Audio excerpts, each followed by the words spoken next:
Uncle Mose called me again about a week after the guys kidnapped my son. He said that the sheriff had come by his house and there were two fishermen that had found a body and they wanted him to go see if he could identify it. Uncle Mose says that when he saw the body that it didn't have on any clothes and that it was so badly damaged that he could hardly tell who it was. But he happened to notice a ring on the finger. And the ring had the initials LT on it. LT on that ring stands for Louis Till. I had given Mo his father's ring the day before he left to go to Mississippi. They found my baby floating in the river with a 75-pound cotton gin pan tied around his neck with barbed wire. They had tortured him and beaten him so bad. They had taken an axe and gone straight down in the top of his head, and his face and the back of his head were split in two.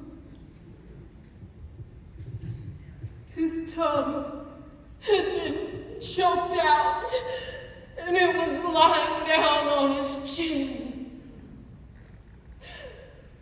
One of his eyes was hanging out about down to his cheek. The other eye had been gouged out. It was gone. The bridge of his nose looked like somebody had taken a meat chopper and chopped it. I took so much pride in his teeth. He had the prettiest smile that I'd ever seen in my life. And I only saw two teeth. Where are the rest of them? His ear. His ears curled up the same way mine do. They were just like mine. Where is his ear? Is that a hole? Was it necessary to shoot him?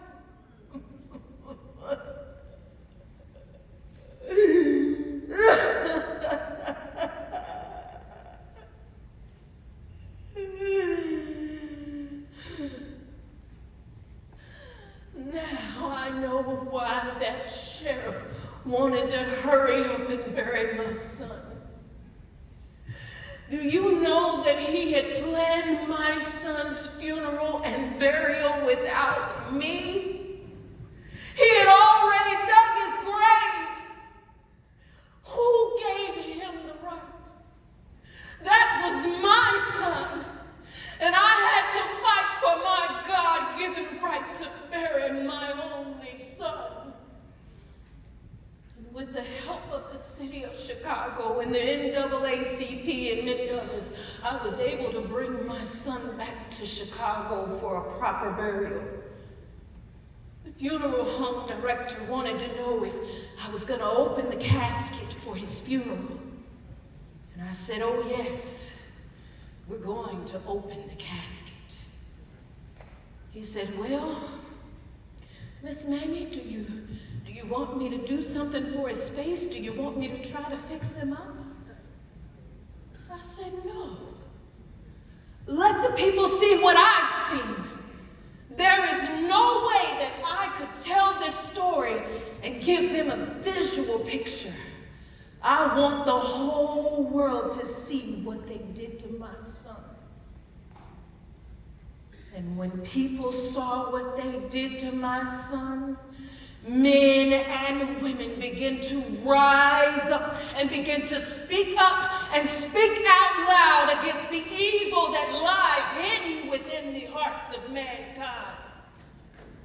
My son's brutal murder was considered to be one of the most barbaric atrocities against a child in the history of mankind.